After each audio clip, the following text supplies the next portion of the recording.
50 KTRS has theme music, and that person's name is not Tony Messenger, who was filling in for McGraw Millhaven this week.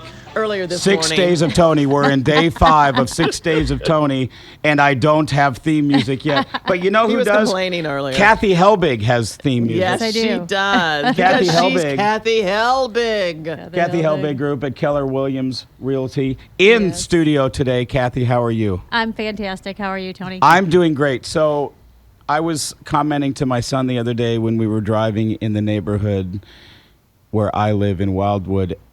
Every other house is on the market. There is a house on the market literally all over the place, and they're selling, like, you know, the signs go up. It used to be a few years ago, the sign goes up and you're like, oh, was that thing for sale 3 years ago and they didn't get it sold and now they're trying again? Yeah. Now, sign goes up, next day, under contract goes up. It's amazing what's going on. It really is. Well, mine's coming up in Wildwood this weekend, too. So is it really? I'm adding to the Your own home? My own home. Really? That's right. Congrats. Thank you. Why are you leaving our fine community? You know, I'm in this business. I got to move around. You got to sell. You got to move around. I get it. I got to go with them. You know, what can I say? I love Wildwood, though. I do too. So what's going on with the real estate market? Well, the real estate market is still crazy, like you just said. You know, things are coming in and going really quickly, but there are houses that aren't necessarily moving right away. And a lot of times it's the sellers that are sabotaging their own sale. So that's what we were going to talk about a little bit today, is the 5 things that sellers often do to sabotage their sale. And the biggest one right now is thinking that your house is special.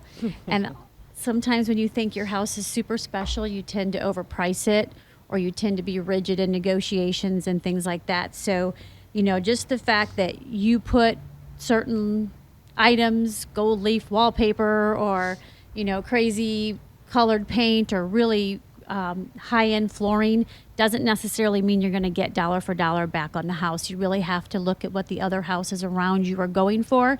And the bigger thing is what else is competing against you. So what you have into the house and what your neighbor sold theirs for is one piece of it.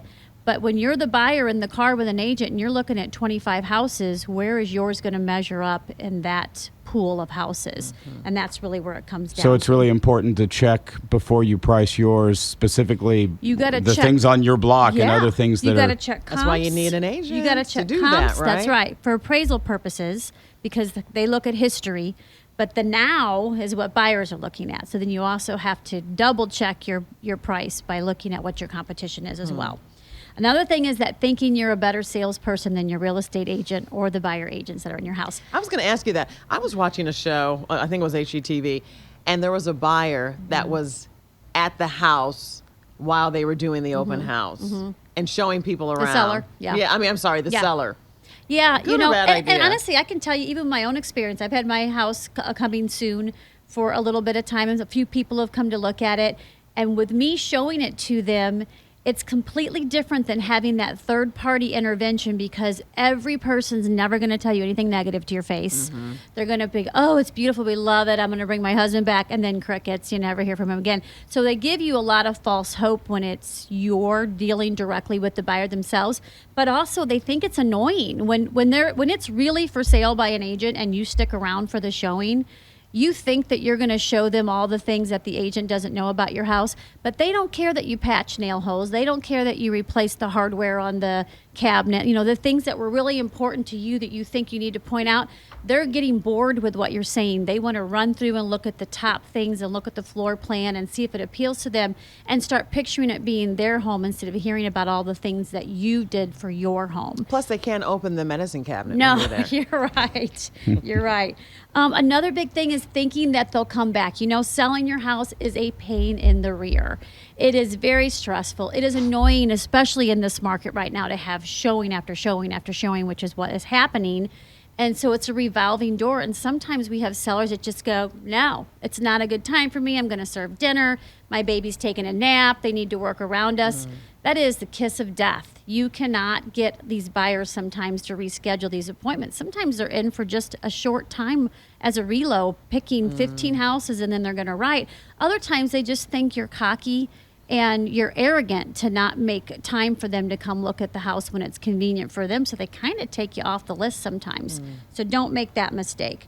Not being willing to negotiate is another thing, and I don't mean just necessarily on price. After your house goes under contract, sometimes these houses are getting 5 offers on them. So these sellers are in this position of empowerment, and then the buyer that wins the deal comes back and asks for some things on inspections, and the sellers are like, no, I got 5 people that were interested, and I'm not fixing anything.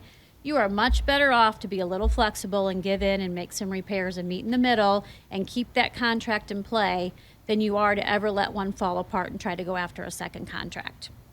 And then lastly, pets.